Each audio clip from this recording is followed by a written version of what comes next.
Okay. So, ఇవాళొచ్చేసి page number 198లో ఉన్నాము. ఆల్‌మోస్ట్ బుక్ ఎండింగ్‌కొచ్చేసిందండి. ఇంకా మహా అయితే 60 పేజీలున్నాయి అంతే. ఓకేనా? 198 page book. So, okay. Expanding our horizons అంటే మన యొక్క పరిమితులను మన యొక్క పరిమితులని, పరిధులని పెంచుకోవడం అన్నమాట. ఇంకా విస్తరింపజేసుకోవడం. How do we keep our from moving into this totality of possibilities? What else limits us? All our fears are the limitations. If you are frightened, you say, I can't, it won't work. What will happen? The fearful experiences will come back. So, ఏంటి అంటే so, okay. మనం ఏంటి అంటే ఆ పరిమితులు, పరిధుల్లో మనల్ని ఉంచేసేటువంటి విషయాలేంటి అంటే గనక మనలో ఉన్న భయాలు. ఎప్పుడైతే భయంతో ఉంటామో మనము, ఎప్పుడు భయంతో ఉన్నవాళ్ళు ఏం చెప్తుంటారు? అమ్మో! నేనది చేయలేను. అమ్మో! నా వల్ల కాదు అని చెప్పేసి అలా చెప్తూ ఉంటారు కదా! అప్పుడేమవుతుందంట, అటువంటి ఫియర్‌ఫుల్ ఎక్స్‌పీరియన్సెసే మళ్ళీ మళ్ళీ మీ జీవితంలోకి వెనక్కొస్తాయి. మళ్ళీ మనం పరిమితుల్లోనూ, పరిధుల్లోనూ ఉంచేసే ఇంకొక లక్షణం ఏమిటి అంట? జడ్జ్‌మెంట్ అంట. ఓకేనా? Judgement are limitations. None of us like to be judged. Yet how often do we do it? We are encouraging the limitations by our judgements. ఏంటి అంటే సో, జడ్జ్‌మెంట్స్ కూడా ఏంటంటే మనని మన పరిమితులు అంటే మనం గిరి గీసుకొని ఎందులో ఉన్నామో అందులోనే కూర్చోబెడతదనమాట. మనం దాని నుంచి దాటి వెళ్ళలేము ఎప్పుడు కూడా. సో, చాలా మటుకేంటి మనం బయటికెళ్తే గనక సమాజంలో ఎవరు నన్ను కామెంట్ చేయకూడదు, ఎవరు క్రిటిసైజ్ చేయకూడదు, అందరూ ప్రేమించాలి అని కోరుకుంటాం కదా! కానీ మనం ఏం చేస్తుంటాము, జడ్జ్ చేస్తాం, క్రిటిసైజ్ చేస్తాం, కామెంట్ చేస్తూ ఉంటాము. సో, ఈ జడ్జ్‌మెంట్స్ అనేవి కూడా లిమిటేషన్స్ అన్నమాట. అండ్ ఎప్పుడైతే గనక మనం జడ్జ్‌మెంట్స్ చేస్తూ ఉంటామో, మనం ఈ పరిమితులని, పరిధులని మనం బాగా ఎంకరేజ్ చేస్తున్నట్టన్నమాట. ఇంకా లోపలికి కుంచించుకుపో అన్నట్టు మనం దాన్ని ఎంకరేజ్ చేస్తున్నట్టు అవుతుందంట. Every time you find yourself judging or criticising, no matter how small, remind yourself that what goes out comes back. అంటే ఎప్పుడు గూడా గుర్తుంచుకోండి. ఎప్పుడైతే మీరు ఒకరిని జడ్జ్ చేస్తున్నారో, క్రిటిసైజ్ చేస్తున్నారో, కామెంట్ చేస్తున్నారో, అది ఎంత సూక్ష్మమైన అంటే స్థాయిలో అయినప్పటికీ కూడా చాలా చిన్నగా అసలు అందులో పెద్ద విషయమేం లేదు.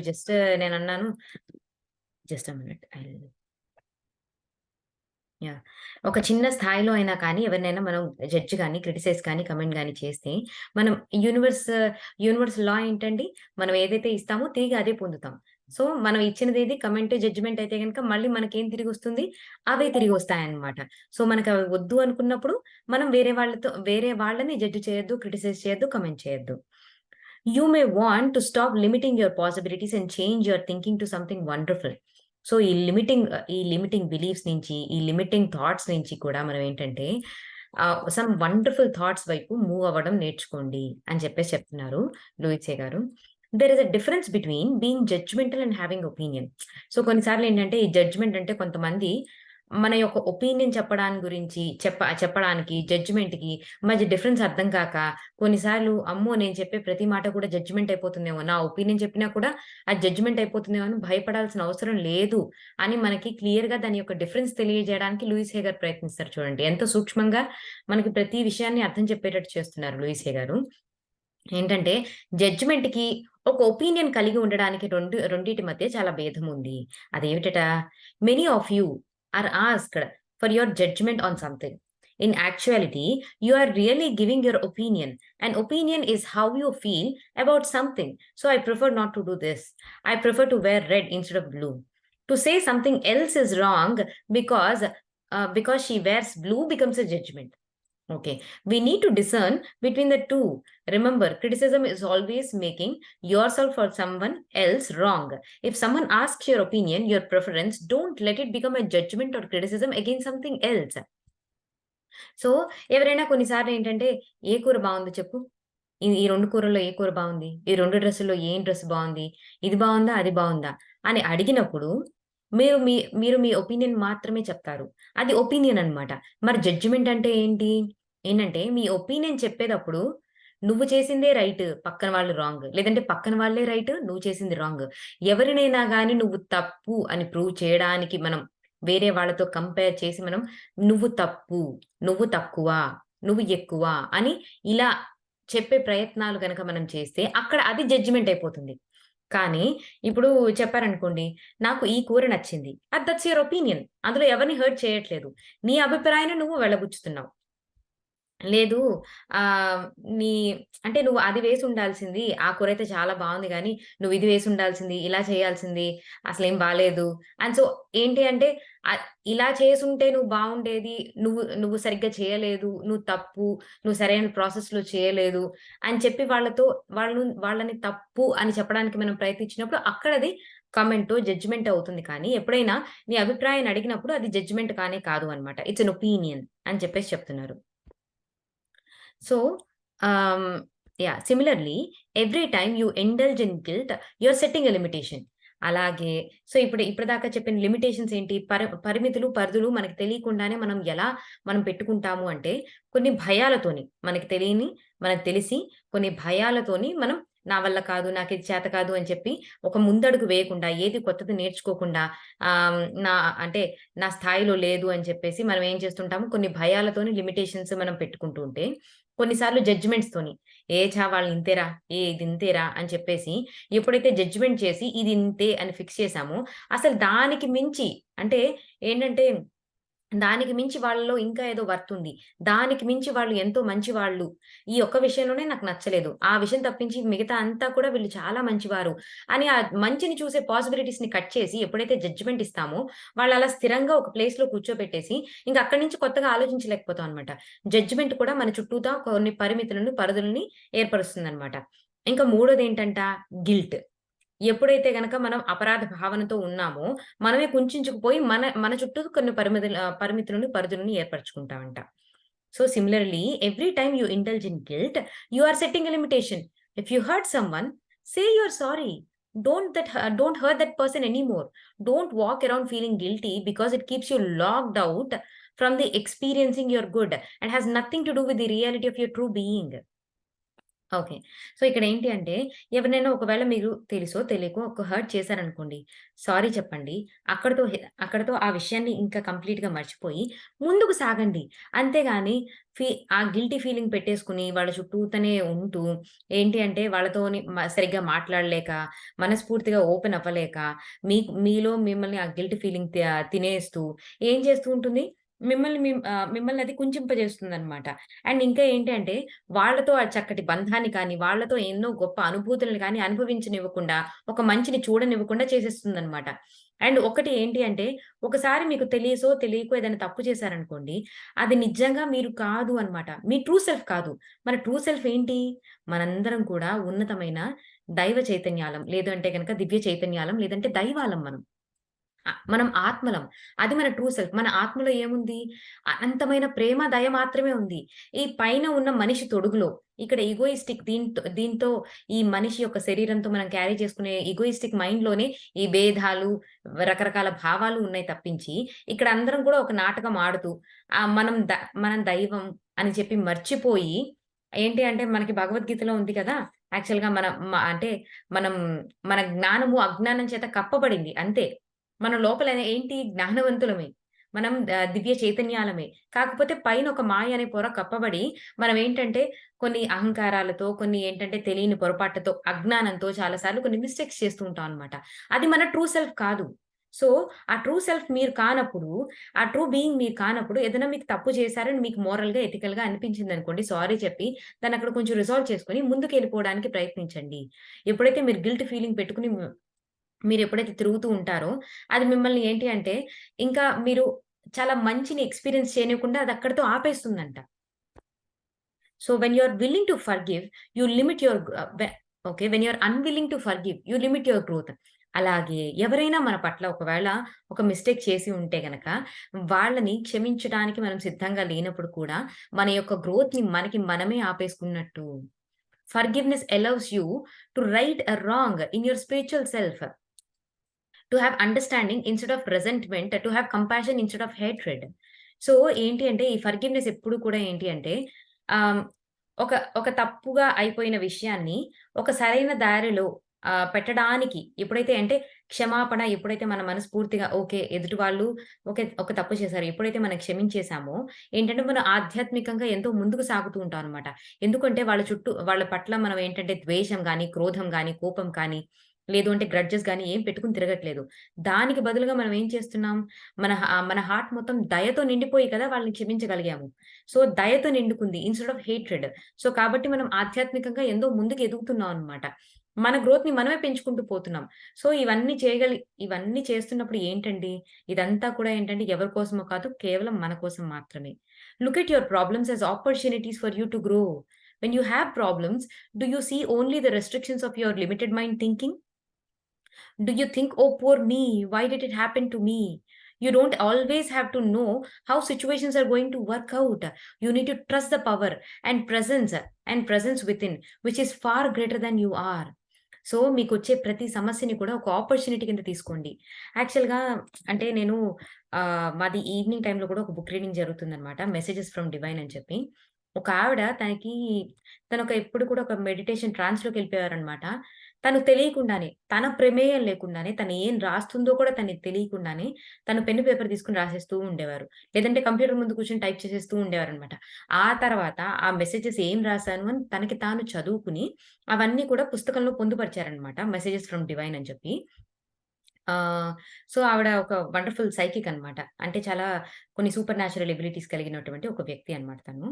అయితే నిన్న జరిగిన పాఠం కూడా ఇదే అనమాట. ఏంటి అంటే మనం ఏదైనా అంటే జీవితంలో ఒక ఛాలెంజో, ఒక ఇబ్బందో మనం ఫేస్ చేస్తున్నప్పుడు 2 రకాలుగా దాన్ని ఫేస్ చేయొచ్చు. ఏంటట? ఏంటి అంటే, అమ్మో! నాకింత కష్టమొచ్చిందా? నాకే ఇంత కష్టమొచ్చిందా? ఈ కష్టం రావడానికి గల కారణం ఎవరు?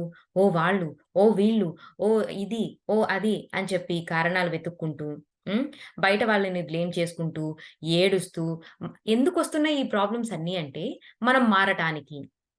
నువ్వు మారడానికి ఇష్టపడకపోయినా, ఇష్టపడినా, నువ్వు గింజుకుంటున్నా, నువ్వు నత్తనడకలు నడుస్తున్నా, నువ్వు ఈడ్చుతూ ఈడ్చుతూ వెళ్తున్నప్పటికీ కూడా మార్పు మాత్రం ఏనాడు ఆగదు.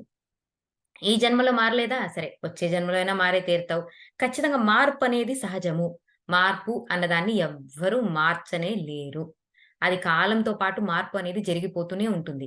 కానీ దాన్ని అత్యంత కష్టతరంగా ఆ మార్పుని నీకొచ్చే అంటే సే ఫర్ ఎగ్జాంపుల్ మనం గనక ఎప్పుడు ఆధ్యాత్మికంగా చాలా ఉన్నతమైన స్థాయిలో ఉంటూ, ఎప్పుడు కూడా ఆ యూనివర్స్ మనకు అంటే అందించే అవకాశాన్ని మనం వినియోగించుకుంటూ, చకచకా అడుగులు వేసుకుంటూ మనం ఏవైతే ఈ లైఫ్‌లో మనం ఛాలెంజెస్ కొన్ని తెచ్చుకుంటామో, ఆ ఛాలెంజెస్ వచ్చినప్పుడేంటి, ఓకే. ఈ ఛాలెంజ్ నాకొచ్చింది అంటే గనక, అంటే బాగా దుఃఖపూరితమైన మనసుతో కాకుండా, కొంచెం స్వాంతన పొందిన మనసుతో ఎప్పుడైతే ఆధ్యాత్మిక కోణంలో నేను కేవలం ఈ శరీరాన్ని కాదు, నేను ఆత్మని. ఈ ఛాలెంజ్ నాకొచ్చింది అంటే, ఇందులో నేనేదో నా నా సోల్ గ్రోత్‌కి ఉపయోగపడే ఎంతో గొప్ప పాఠం ఇందులో దాగుంది. ఈ ఈ కష్టం వచ్చిందంటే, ఇందులో దాగున్న పాఠమేమిటి అని తెలుసుకొని, క్విక్‌గా ఆ లెసన్స్ ఏమిటో స్పాట్ చేసి, అంటే గుర్తించి, క్విక్‌గా ఆ చేయాల్సినటువంటి మార్పులు మనం చేసుకుంటూ చకచకా వెళ్ళిపోతున్నప్పుడంట, అసలు మనము యాక్చువల్‌గా కొన్ని నేర్చుకోవాల్సిన లెసన్స్‌ని కూడా స్కిప్ చేసేసి, మనల్ని కంప్లీట్‌గా ఒక డిఫరెంట్ రియాలిటీలోకి తీసుకెళ్ళిపోతదంట యూనివర్స్. అలా కాకుండా ఇంకొక నేర్చుకునే విధానం ఏంటి అంటే గనక, లేదు నాకిదొద్దు, నాకీ కష్టమొద్దు, నాకే ఎందుకింత కష్టమొచ్చింది, అరెరే! నేనింత బాధపడుతున్నానే అని చెప్పి ఎంతసేపు బాధితురాలుగా ఓహ్! పూర్ మీ ఎంత అమాయకమైన దానిని నేను. నాకే ఇంత కష్టమొచ్చిందే. నేనేం చేశాను? నేనే పాపం చేశాను? అని చెప్పేసి ఎంతసేపు కొట్టుమిట్టాడుతూ, ఆ మార్పు చెందకుండా, మార్పు చెందడానికి ఇష్టపడక, ఏది కొత్తది నేర్చుకోకుండా, మనలో ఎటువంటి మన జీవితంలో ఎటువంటి మార్పులు చేసుకోకుండా, నాకదొద్దు అని చెప్పి ఎంతసేపు చేంజ్‌ని రెస్ట్రిక్ట్ చేస్తూ ఉన్నా కానీ, నువ్వెంత చేస్తున్నప్పటికీ కూడా మాటికి అనేక సంఘటనల ద్వారా మాటికి ఆ లెసన్స్ మళ్ళీ వస్తూ నిన్నొక సర్టెన్ సిట్యుయేషన్‌కి తీసుకెళ్తదనమాట. ఏంటంటే అక్కడ మార్పు తప్పించి ఇంకేం ఉండదు. నువ్వు చచ్చినట్టు మారి తీరాల్సిందే. సో, అలా కష్టతరంగా మారతావా? లేదు. నీకొచ్చిన ప్రతి ఒక్క ప్రాబ్లమ్‌ని, ప్రతి ఒక్క ఛాలెంజ్‌ని ఒక అవకాశంగా తీసుకొని, ఇందులో నేనేం నేర్చుకోవాలి? ఏం పాఠం నాకు చూపించబోతుంది? అని చెప్పి చాలా నిశితంగా పరిశీలించి, ఆ ప్రాబ్లమ్‌ని కానీ, ఆ ఛాలెంజ్‌ని కానీ, లెసన్ ఏంటో ఇమ్మీడియేట్‌గా పట్టుకొని వెంటనే మారిపోయి, ఒక కొత్త రియాలిటీలోకి ఎంటర్ అయిపోతావా? అంటే మన ఎనర్జీ, మన వైబ్రేషన్‌ని పెంచుకుంటూ ముందుకు సాగిపోతూ ఉంటామా? సో, ఏంటి అంటే, మనం ఇలా ముందుకు సాగిపోతున్నప్పుడంట, యూనివర్స్ మనం కలలో కూడా ఎక్స్‌పెక్ట్ చేయనటువంటి అంత గొప్ప ఆధ్యాత్మిక మార్గంలోకి మనకి తీసుకెళ్ళిపోతూ ఉంటదంట అలాగా. అసలు ఇంత మార్పు నాలో సాధ్యమా అని మనం కలలో కూడా ఊహించలేనంత పెను మార్పులు ఒక జీవితంలోనే మనం సాధ్యపరచుకోగలమంట. ఎప్పుడైతే గనక ఇలా క్విక్‌గా లెసన్స్ నేర్చుకుంటూ ప్రతిసారి అందులో ఏదన్నా ఒక ఛాలెంజ్ వచ్చిందంటే అందులో లెసన్‌ని స్పాట్ చేసినప్పుడు. ఓకేనా? సో, ఇది నాకు నేను నిన్న చదువుకున్న చాప్టర్ అన్నమాట. నిన్న మేము చదువుకున్న chapter. So, that is exactly matching here. Look at your problems as opportunities for you to grow. When you have problems, do you see only them as restrictions of your limited mind thinking? అంటే నీ పరిమితమైన బుద్ధితో, అరే! అసలు నాకు ఈ problem వచ్చిందే. నేను ఎదగడానికి ఇంకొక మార్గం లేదే. అరే! ఈ ఈ ఒక చిన్న అనారోగ్యం వచ్చిందనుకోండి. అరే! నేను రోజు ఉద్యోగానికెళ్ళడానికి నాకిదో పెద్ద ఇబ్బందయిపోతోందే. లేదు నేను ఈ పని చేయడానికి ఇబ్బందయిపోతుందే అన్నట్టు నీకొచ్చిన ప్రాబ్లమ్‌ని నీ జీవితాన్ని కుంచింపజేస్తోంది. లేదంటే నీ జీవితాన్ని చాలా చిన్నదిగా చేస్తుందన్నట్టు రెస్ట్రిక్ట్ చేసేస్తుందన్నట్టు ఫీల్ అవుతున్నావా? లేదు అంటే గనక అందులో నేనేదో సోల్ పరంగా ఎంతో ఎదగడానికి ఒక అవకాశం ఉంది అన్నట్టుగా ఆలోచిస్తున్నావా? And do you think, "oh! Poor me. Why did it happen to మీ?"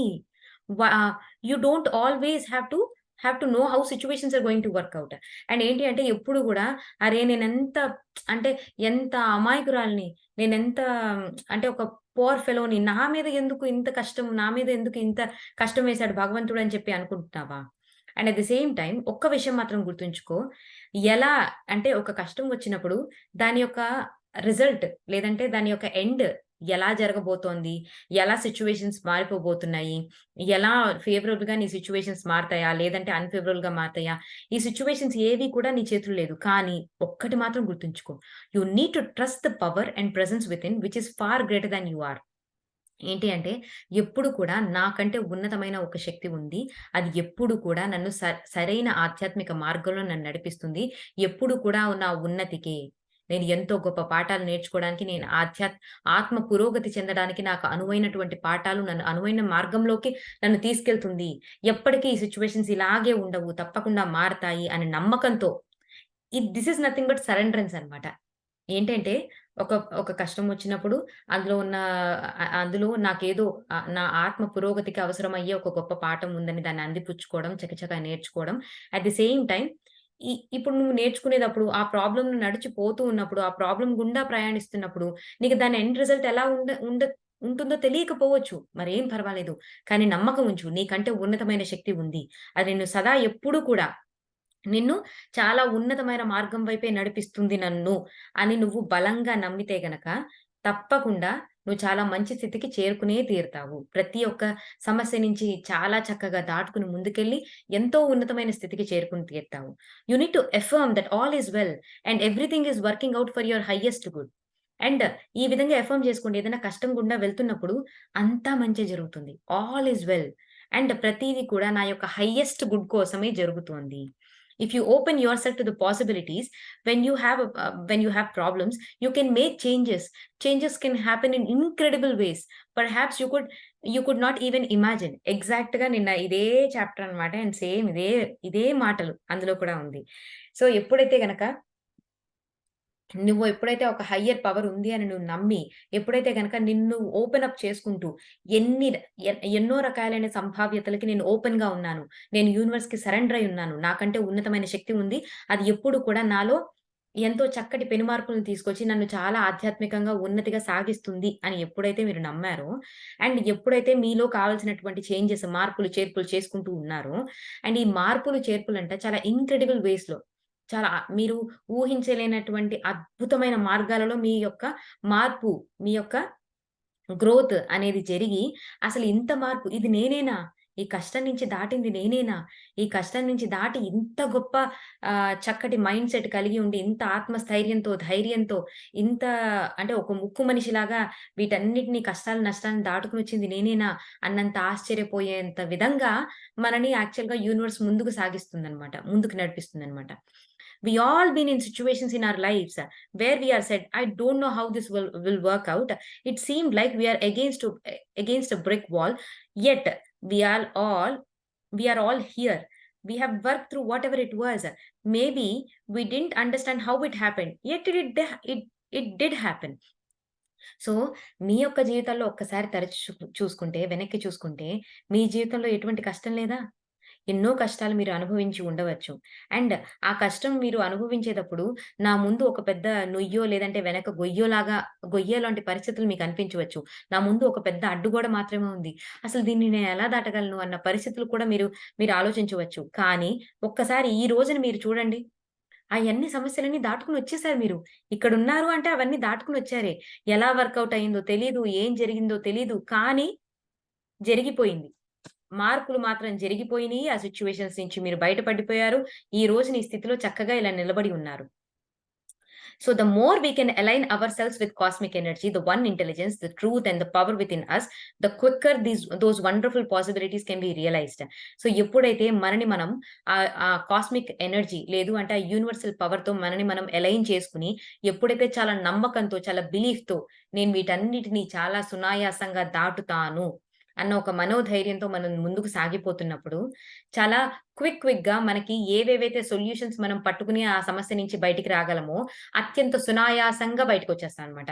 ఎప్పుడైతే నాకిదొద్దు, నాకు ఈ ప్రాబ్లమ్ వద్దు, వద్దు, వద్దు అని రెసిస్ట్ చేస్తూ ఉంటామో, మనకి మన యూనివర్స్ ఏంటండి? యెస్ యూనివర్స్ అనమాట. నువ్వు ఏదైనా గాని నాకు వద్దు అని చెప్తున్నావా? ఓహ్! ఈ అమ్మాయికేమో వద్దు గావచ్చు. అటు మంచి ఇవ్వదు, ఇటు ఇటు మళ్ళీ ఏంటంటే, నీ చెడులో ఉండి నువ్వు ఎంతసేపు ఒక చెడు సంఘటనలో, ఒక ప్రాబ్లమ్‌లోనో పడిపోయి, అందులో కూరుకుపోయి ఉంటూ ఉంటాం గదా! మళ్ళీ ఏంటంటే, మనకు తెలియకుండానే చెడునే ఎక్కువ ఆహ్వానిస్తూ ఉంటాం అన్నమాట. ఎందుకంటే, మనం పాజిటివ్‌గా ఒక్క థాట్ కూడా ఆలోచించం. ఆలోచించట్లేదు గదా మరి. వద్దు, వద్దు అంటున్నాం, గింజుకుంటున్నాం, ఏడుస్తున్నాం అండ్ బాధపడుతున్నాము. అసలు ఎందుకు నాకే ఇంత కష్టం వచ్చిందని నేను విక్టిమ్‌ని అని చెప్పుకుంటున్నాము. సో, యూనివర్స్ ఏమిస్తుంది మీకు? మీరు విక్టిమ్ గాబట్టి మరిన్ని బాధపడే విషయాలే ఇస్తుంది. మీరు ఆ బాధల్లో ఉండి చాలా నెగెటివ్ థాట్స్‌ని బోలెడన్ని రిలీజ్ చేస్తున్నారు. మరి నెగెటివ్ థాట్స్ రిలీజ్ చేస్తే ఏమొస్తది మనకి? ఏమిస్తే అదే గదా వస్తుంది మనకి. అదే వస్తుంది. మీరు వద్దు, వద్దు అంటున్నారు. ఆ యూనివర్స్ వద్దు అంటున్నారు గదా! ఓకే. ఇప్పుడు నేను ఇవ్వాల్సిన సొల్యూషన్స్ కూడా ఇవ్వకూడదనమాట. మంచి కూడా ఇవ్వకూడదనమాట. ఓకే. ఎప్పుడైతే రెసిస్టెన్స్‌లో నాకిదొద్దు, నాకదొద్దు అన్నామంటే గనక మనకి రావాల్సిన మంచిని కూడా మన జీవితంలో ఆహ్వానించలేమంట. ఇది కూడా ఒక యూనివర్సల్ ప్రిన్సిపల్. కానీ ఒక లూయిసే గారు ఎంత నిజంగా గొప్ప వ్యక్తి అండి నిజంగా. మైండ్ రిలేటెడ్ నాలెడ్జ్‌ని అండ్ సోల్ రిలేటెడ్ నాలెడ్జ్‌ని ఎంత చక్కగా కంబైన్ చేశారు చూడండి. నేను చదువుతున్న పుస్తకం 'మెసేజెస్ ఫ్రమ్ డివైన్' అని అది కంప్లీట్‌గా సోల్ రిలేటెడ్ నాలెడ్జ్ అన్నమాట. మనం ఎందుకు ఇక్కడికొస్తాము? మనం ఏమేమి ఎంపికలతో ఇక్కడికొచ్చాము? మనం ఎలా జీవించబోతున్నాము? అని ఆ పుస్తకం చెప్తుంది. కంప్లీట్‌గా ఆ సోల్ రిలేటెడ్ నాలెడ్జ్ ఈ ఈ ఒక్క వ్యక్తిలోనే both mind related concepts at the same time soul related knowledge 2 combine చేసి ఎంత అద్భుతంగా చెప్తున్నారండి లూయిసే గారు. Such a wonderful person, wonderful author అండి. ఈ బుక్‌ని చదువుకోవడం నిజంగా నేను చాలా అదృష్టంగా ఫీల్ అవుతున్నాను. So yeah! Moving on. Group consciousness. It is essential that we leave our limited thinking and beliefs behind and awaken our consciousness to more cosmic view of life. So ఏంటి అంటే ఒక ఒక చక్కటి అంటే మన యొక్క మన యొక్క చైతన్యాన్ని విస్తృతపరుచుకుంటూ ఆ దైవ చైతన్యం వైపు అంటే ఫర్ ఎగ్జాంపుల్ ఇప్పుడు మనందరం కూడా ఏంటి ఆ మోక్ష స్థితి వైపు నడవాలి అని అనుకుంటున్నాం. ఆ మోక్ష స్థితి, ఆ ఎన్‌లైట్‌మెంట్ స్థితికి అక్కడి దాకా మన కాన్షియస్‌నెస్ చేరేదాకా కూడా మనం ఏం చేస్తూ ఉంటాము, ఆత్మ పురోగతి కోసం మనకేవేవి అవసరమో జ్ఞానము, తర్వాత సాధన అన్నీ చేసుకుంటూ మన యొక్క చైతన్యాన్ని విస్తృతపరుచుకుంటూ ఆ అవేకెండ్ కాన్షియస్‌నెస్ దాకా రీచ్ అయ్యేదాకా కూడా మనం ప్రయత్నం చేస్తూ ప్రయాణిస్తూ పోతూ ఉంటాం కదా! ఈ ప్రయాణంలో ఏంటి అంటే మన యొక్క పరిమితమైన ఆలోచనలు, మన పరిమితమైన నమ్మకాలను ఎప్పటికప్పుడు విడిచిపెట్టేస్తూ, మన యొక్క మన యొక్క చైతన్యాన్ని విస్తృతపరుచుకుంటూ, ఎప్పుడైతే మనం ఏం లేదండి. ఆల్రెడీ మనం ఏంటంటే, మనలో అనంతమైన శక్తి ఆల్రెడీ ఉంది. ఇప్పుడు ఏంటి అంటే, దాని చుట్టూతా ఉన్న ఆ మాయ పొరని, ఆ అడ్డుగోడలని ఎప్పుడైతే తీసేసామనుకోండి, అది చక్కగా చైతన్య విస్తరణ అనేది చక్కగా జరుగుతూనే ఉంటుంది కదా! సో, అదే చెప్తున్నారనమాట మనకి. ఎప్పుడైతే మన పరిమితమైన ఆలోచనలు, నమ్మకాలు ఇవన్నీ ఒక్కొక్కటిగా విడిచిపెట్టుకుంటూ, ఒక్కొక్కటిగా మనము వాటన్నిటిని పటాపంచలు చేస్తూ, మనం చాలా రియలైజ్ అవుతూ ముందుకెళ్తున్నాం అనుకోండి, ఎంత విస్తరించినటువంటి జ్ఞానంతో ముందుకెళ్తూ ఉంటాము. So, the development of higher consciousness on this planet is happening at a rate far faster than ever before. The other day, I saw a graph, and that just fascinated me. It showed the growth of various systems in our history and how they have changed. Agricultural development has overshadowed by the industrial growth. And then around 1950, the informational phase took over a communication and computer operation became widespread. So, అంటే మన యొక్క చైతన్య విస్తృతి ఎంత గొప్పగా జరుగుతోంది చూడండి. నేను ఈ మధ్య కాలంలో కొన్ని గ్రాఫ్‌లు చూసాను. అవి చూసి నేను చాలా ఆశ్చర్యపోయాను. ఇదివరకు ఏంటంటే, మనకి పెద్దగా ఎటువంటి ఎక్విప్‌మెంట్స్ లేకుండా వ్యవసాయం చేస్తూ ఉండేవారు. ఇప్పుడు అదంతా ఇండస్ట్రియల్ రెవల్యూషన్ అయిపోయిందనమాట.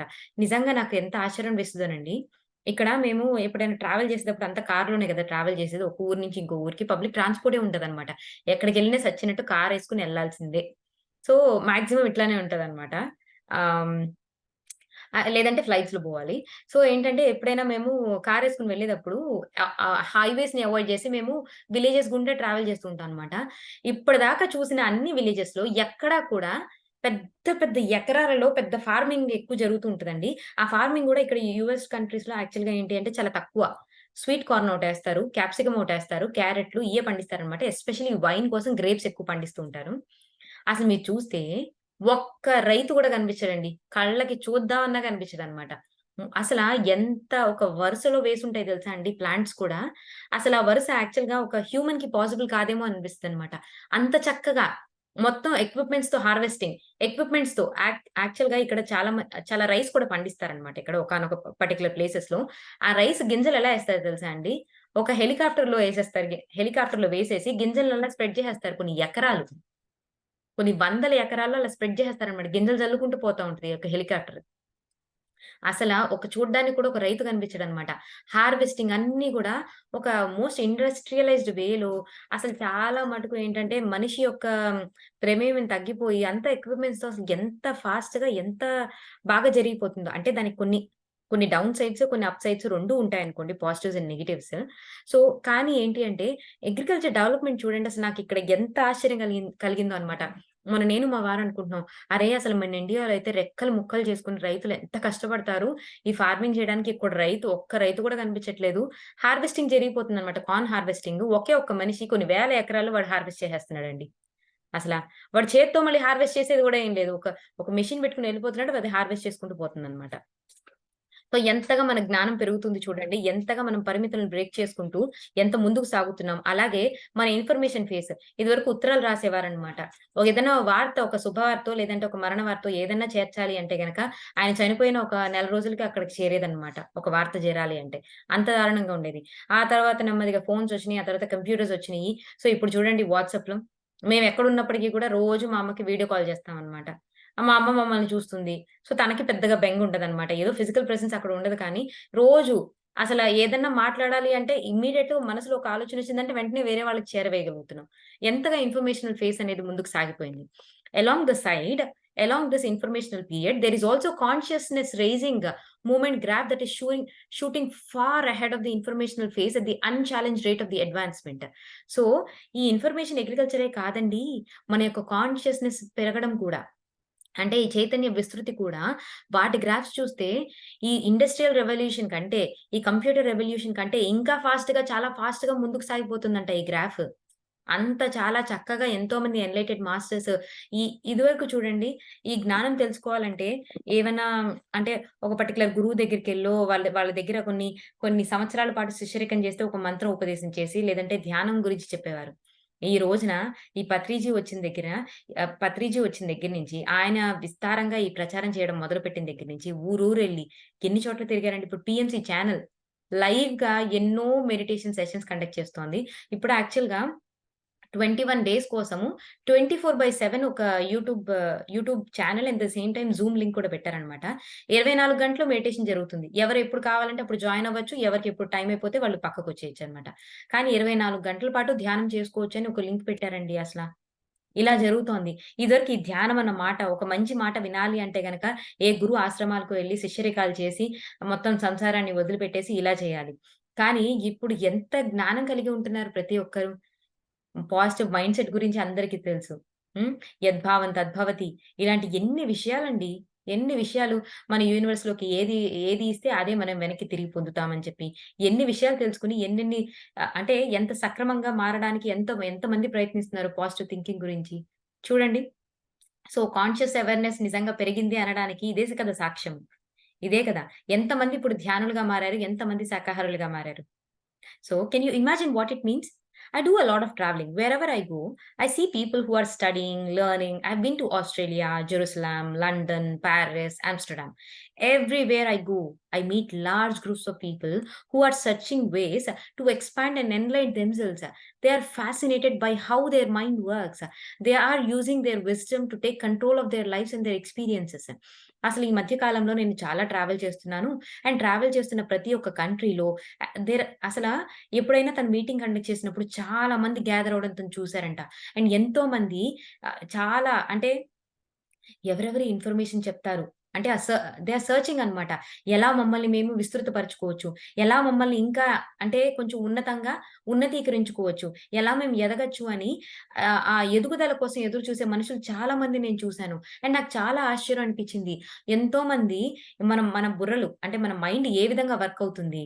అండ్ మన యొక్క జ్ఞానంతో మన లైఫ్స్‌ని ఏ విధంగా కంట్రోల్ చేయొచ్చు? మన ఎక్స్‌పీరియన్సెస్‌ని ఏ విధంగా కంట్రోల్ చేయొచ్చు అని చెప్పి ఈ జ్ఞానం పట్ల విశేషమైనటువంటి ఆదరణ బాగా పెరిగింది. ఎంతోమంది దీని పట్ల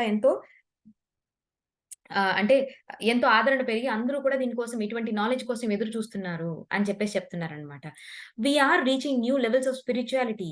Although religious wars are still being fought, they are becoming less and less prevalent. We are beginning to connect with one another on higher levels of consciousness. The collapse of Berlin Wall, the birth of freedom in the Europe are the examples of the expanding consciousness. As freedom in our natural birthright, as freedom is our natural birthright, as consciousness of each person awakens, the group consciousness becomes influenced as well. So, ఏంటంటే మనం రోజు రోజుకి కొత్త levels of స్పిరిచ్యుయాలిటీలోకి మనం enter అవుతున్నాము. దీని యొక్క అంటే దీనికి ఒక ఎగ్జాంపుల్స్‌గా ఏంటి అంటే ఆహ్, బర్లిన్ వాల్ అనేది యాక్చువల్‌గా ఎందుకు నిర్మించబడిందంటే ఒక సోషలిస్ట్‌నును ఒక కమ్యూనిస్ట్ జర్మనీలోనే అన్నమాట. కమ్యూనిస్ట్ పార్టీ రూల్ చేసే కొన్ని ప్రదేశాలుండేవి. At the same time fascist. అంటే కమ్యూనిస్ట్ పార్టీ ఏంటి? అందరూ సమానమే.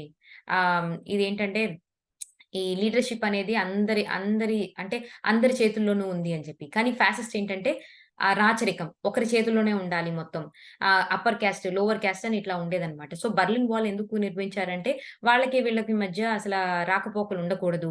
ఈ ఫేసిస్ట్ వాళ్ళు ఎప్పుడు కూడా కమ్యూనిస్ట్ పార్టీలోకి కలవకూడదు అన్న ఉద్దేశ్యంతో బర్లిన్ వాల్ అనేది నిర్మించారన్నమాట. ఆ తర్వాత చాలా గొడవలు జరిగి ఆ తర్వాత ఈ బర్లిన్ వాల్ అనేది కూల్చేశారన్నమాట. అందరూ ఈక్వలే. ప్రతి ఒక్కరు కూడా ఈక్వల్‌గా ఉండాలి అని చెప్పేసి.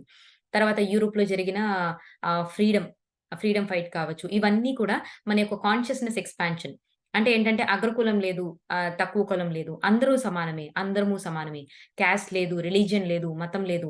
మన ఫ్రీడమ్ అనేది మన నేచురల్ బర్త్ రైట్ అని చెప్పి అందరికీ కూడా ఈ యొక్క కాన్షియస్‌నెస్ పెరుగుతూ ఉంది. సో, ఎప్పుడైతే ప్రతి ఒక్క ఇండివిడ్యువల్ కాన్షియస్‌నెస్ పెరుగుతూ ఉంటుందో, మనందరం కూడా యాక్చువల్‌గా జిడ్డు కృష్ణమూర్తి గారు చెప్తారండి మాట. యాక్చువల్‌గా ఏంటి అంటే, ఒక ఆలోచన నీకెక్కడి నుంచొచ్చింది? నువ్వు అంటే, నువ్వు నీ ఆలోచన కాదు, నీ బుద్ధి కాదు, నీ మనసు కాదు, ఏది కాదు కదా! మరి ఈ ఆలోచనలు ఎక్కడి నుంచి పుడుతున్నాయి? చాలా సార్లంటారు, నీ ఆలోచనలు నీవి కావు అని. మరి ఎక్కడి నుంచొచ్చినియి నా బుర్రలోకి? అంటే, నీ యొక్క ఫ్రీక్వెన్సీని బట్టి, నువ్వు ఏ వైబ్రేషన్‌లో వైబ్రేట్ అవుతున్నావు అన్న దాన్ని బట్టి, ఈ ఈ ఈ యొక్క సమూహమైన అంటే, ఈ ఈ అంటే సామూహిక చైతన్యంలో ఇప్పుడు ఫర్ ఎగ్జాంపుల్ తర్వాత ఫర్దర్‌గా చెప్తారనమాట. ఇప్పుడు నేనొక ఎగ్జాంపుల్ చెప్తానండి. ఇక్కడ ఈ ఎగ్జాంపుల్ నేను చాలా సార్లు చెప్పుంటాను. ఒక రిసర్చ్ చేశారనమాట. ఏంటి అంటే డిప్రెస్డ్ పీపుల్‌కి అంటే ఒక మెంటల్ డిజార్డర్ డిప్రెషన్. ఆ డిప్రెస్డ్ పీపుల్‌కి అందరికి కూడా ఒకటే సింప్టమ్స్ ఎందుకున్నాయి? ఎందుకు డిఫరెంట్‌గా లేదు? నువ్వు ప్రపంచంలో ఉన్న నలుమూలల్లో ఉన్నటువంటి డిప్రెస్డ్ పేషెంట్స్‌ని తీసుకుంటే అందరికి గూడా ఒకటే ఉందే సింప్టమ్. ఎందుకు అని రీసెర్చ్ చేసినప్పుడంట, ఎందుకు డిప్రెస్డ్ పీపుల్ అందరికి common symptoms like suicidal symptoms ఏంటంటే ఎప్పుడు కూడా ఎంత పాజిటివ్‌గా వాళ్ళ జీవితం చుట్టూ కనిపించినప్పటికి కూడా వాళ్ళు చాలా నిరాశ పొందుతూ ఉంటారు. ఎందుకిలాగా అనంటే గనక, ఆ డిప్రెస్డ్ పీపుల్ అందరూ కూడా ఒక కామన్ వైబ్రేషన్‌లో ఉన్నారనమాట. ఒక సేమ్ ఫ్రీక్వెన్సీలో, ఒక సేమ్ వైబ్రేషన్‌లో ఉన్నారు కాబట్టి, అందరూ కూడా ఒక కామన్ థాట్స్‌ని షేర్ చేసుకుంటారనమాట. ఆ థాట్స్ ఏంటంటే సూసైడల్ థాట్స్. ఆ థాట్స్ ఏంటంటే ఎంతసేపు నిరాశాజనకమైనటువంటి ఆలోచనలు. సో, ఎందుకు అంటే అందరు మనుషులు ప్రపంచం నలుమూలల్లో అంటే నువ్వు కాశ్మీర్‌లో ఉన్న ఒక డిప్రెస్డ్ పేషెంట్ తీసుకున్నా, కన్యాకుమారిలో ఉన్న ఒక డిప్రెస్డ్ పేషెంట్ తీసుకున్నా, లేదు అంటే గనక అంటార్క్టికాలో ఉన్న ఒక డిప్రెస్డ్ పేషెంట్ తీసుకున్నా, మనందరం కూడా ఏంటి we are all energy beings అన్నమాట. సో, ఎప్పుడైతే గనక ఒక 2 పీపుల్ సేమ్ వైబ్రేషన్‌లో వైబ్రేట్ అవుతుంటారో, వాళ్ళిద్దరూ గూడా సేమ్ థాట్స్ షేర్ చేసుకుంటారనమాట. సో, ఒక గ్రూప్ కాన్షియస్‌లో ఉన్నట్టు సో, ఎప్పుడైతే ఒక ఇండివిడ్యుయల్ గనక వాళ్ళ యొక్క చైతన్యాన్ని విస్తృతపరుచుకుంటూ వాళ్ళొక ఎన్‌లైట్ అయ్యారనుకోండి, వాళ్ళ యొక్క చైతన్యం యొక్క ఇంపాక్ట్ గ్రూప్ మీద కూడా ఉంటుందనమాట. సో, అది ఫర్దర్‌గా డిస్కస్ చేస్తారు చూడండి. And at the same time యాక్చువల్‌గా ఇంకొక రీసెర్చ్ కూడా జరిగింది. ముగ్గురు శాస్త్రవేత్తలు సేమ్ థీసిస్ పొల్లు పోకుండా సేమ్ థీసిస్ సబ్మిట్ చేశారనమాట. నోబెల్ ప్రైజ్ కోసం. ఇదెలా సాధ్యము? ఒకళ్ళకొకళ్ళు సంబంధం లేదు. ఒకళ్ళకొకళ్ళు తెలీదు. కానీ పొల్లు గూడా పోకుండా సేమ్ అదే థీసిస్ సబ్మిట్ చేశారు. ఒక పెద్ద బుక్ అనమాట. కొన్ని 1000 పేజీలు థీసిస్ సబ్మిట్ చేశారు. అందులో పొల్లు పోకుండా, అక్షరం పొల్లు పోకుండా సేమ్ థీసిస్ ఎట్లా సబ్మిట్ చేశారు అని చూస్తే ఈ ముగ్గురు కూడా సేమ్ వైబ్రేషన్‌లో ఉన్నారు. ముగ్గురు కూడా they are tapping into the same universal consciousness. ఆ యూనివర్స్‌లో ఉన్న ఆ జ్ఞానంలోకి సేమ్ ఫ్రీక్వెన్సీతో ఉండి అదే జ్ఞానంతో వీళ్ళు ట్యాప్ అయి ఉన్నారు కాబట్టి ముగ్గురు 3 ప్రదేశాల్లో ఉన్నారు. ఒకళ్ళకొకళ్ళు సంబంధం లేకపోయినా ముగ్గురు సేమ్ థీసిస్ రాయగలిగారు. సో, ఇప్పుడు అర్థమవుతుందా? సో, మనం కూడా ఒక చిన్న చిన్న సమస్యల్ని ఛేదించి, మనం ఎప్పుడైతే సమస్యల నుంచి బయటికెళ్తూ, మనం కొంత జ్ఞానాన్ని పొందుతూ ఉంటామో, మన జ్ఞానం ఎప్పుడు కూడా పూర్ణాత్మకి చేరుతూ ఉంటుంది. ఆ పూర్ణాత్మ నుంచి మన గ్రూప్‌లో కూడా డిస్ట్రిబ్యూట్ అవుతదనమాట అదంతా. సో, ఈ విధంగా అన్నమాట కాన్షియస్‌నెస్ డిస్ట్రిబ్యూషన్ అనేది జరుగుతుంది. So, yeah! Every time you use your consciousness in a positive way, you're connecting with more people who are doing the same thing. Every time you use it in a negative way, you are also connecting to that. Every time you meditate, you are connecting with other people on the planet who are meditating. చూడండి దీన్ని ఎంత అద్భుతంగా explain చేశారు లూయిసే గారు. ఎప్పుడైతే నీ కాన్షియస్‌నెస్‌ని use చేసి ఎప్పుడు కూడా నువ్వు చాలా పాజిటివ్‌గా ఆలోచిస్తున్నావనుకోండి, నువ్వు ఈ ప్రపంచంలో ఉన్న నలుమూలల్లో ఉన్నటువంటి పాజిటివ్ థింకింగ్ పీపుల్ యొక్క కాన్షియస్‌నెస్ తోటి కనెక్ట్ అవుతావు నువ్వు. ఎప్పుడైతే నువ్వు నెగెటివ్‌గా థింక్ చేసే ఒక పర్సన్‌వయితే, నువ్వు మోర్ నెగెటివ్ థింకింగ్‌తో ఉన్న పీపుల్‌తో నువ్వు కనెక్ట్ అయిపోతావు. ఒకవేళ నువ్వు మెడిటేట్ చేసే పర్సన్‌వయితే గనక, నువ్వు మెడిటేషన్ అనే కాన్షియస్‌నెస్‌లో ఉంటే గనక, మెడిటేషన్ అనే వైబ్రేషన్‌లో ఉంటే గనక, యూ విల్ బి అంటే ప్రపంచం నలుమూలల్లో ఆ సమయానికి ఎవరెవరైతే మెడిటేషన్ చేస్తున్నారో వాళ్ళ యొక్క గ్రూప్ కాన్షియస్‌నెస్‌తో నువ్వు కనెక్ట్ అవుతావు. అని చెప్పేసి చెప్తున్నారన్నమాట లూయిసే గారు. ఈ ఎంటైర్ ప్లానెట్ మీద ఉన్న ప్రతి ఒక్కరితోని సేమ్ కాన్షియస్‌నెస్‌తో మనం కనెక్ట్ అవుతాం అన్నమాట. Every time you visualise good for yourself, you do it for the others as well. Every time you visualize the healing of your body, you connect with the others who are doing the same thing. ఎప్పుడైతే నువ్వు నీ మంచి కోసం, ఎదుటి వాళ్ళ మంచి కోసం visualisation చేస్తున్నావో, ఎప్పుడైతే నీ యొక్క శరీరం హీల్ అవుతుందని నువ్వు విజువలైజ్ చేస్తున్నావో, సేమ్ ఈ ప్రపంచం నలుమూలల్లో సేమ్ విజువలైజేషన్స్ యూజ్ చేసే ప్రతి ఒక్కరి చైతన్యంతో నువ్వు కనెక్ట్ అవుతావు. మనందరికీ తెలిసిందే కదా! మన యొక్క ప్రపంచం అంతా ఒక సాలిగూడు లాంటిది. ఒక్క చోట వైబ్రేషన్ వచ్చినా ప్రపంచం మొత్తం కూడా ఆ వైబ్రేషన్ స్ప్రెడ్ అవుతుందని మనం చిన్నప్పుడు సైన్స్ టెక్స్ట్ బుక్‌లో చదువుకున్నాం. అండ్ మనకు కూడా తెలుసు. We are all connected. మనందరం కూడా ఒక్కటే అని చెప్పడానికి కూడా దాని యొక్క ముఖ్య ఉద్దేశ్యం ఇదన్నమాట. కాన్షియస్‌నెస్ లెవెల్‌లో మనం ఎప్పుడు కూడా కనెక్ట్ అవుతాం. సో, ఎలా కనెక్ట్ అవుతాము అంటే గనక, మన కాన్షియస్‌నెస్ ఏ స్థాయిలో ఉందో ఆ కాన్షియస్‌నెస్‌తో ఉన్న పీపుల్‌నే కనెక్ట్ అవుతాం. ఆ కాన్షియస్‌నెస్‌లో ఉన్న జ్ఞానమే మనకు అర్థమవుతుంది. మనం ఎప్పుడైతే మన కాన్షియస్‌నెస్ పెంచుకుంటూ ఉంటామో, దానికి తగ్గటువంటి పీపుల్‌తో, తగ్గటువంటి పరిసరాలతో, దానికి తగ్గటువంటి జ్ఞానంతో మనం కనెక్ట్ అవుతూ ఉంటామనమాట. Our goals are to expand our thinking and to go beyond. ఎప్పుడు కూడా మన లక్ష్యాలు ఎలా ఉండాలి అంటే గనక, మన యొక్క ఆలోచనని బాగా పెంచుకుంటూ అండ్ ఏంటి అంటే, మన కాన్షియస్‌నెస్‌ని పెంచుకుంటూ ఎప్పుడు కూడా మిరాకిల్స్ సృష్టించే విధంగా మనం ఎప్పుడు మన గోల్స్‌ని పెట్టుకుంటూ, మన కాన్షియస్‌నెస్‌ని విస్తరించుకుంటూ మనం ముందుకు సాగాలి ఈ ప్రపంచంలో అని చెప్పేసి చెప్తున్నారనమాట లూయిసే గారు. సో, ఇక్కడితోనే ఆపుకుందాం. Just a minute.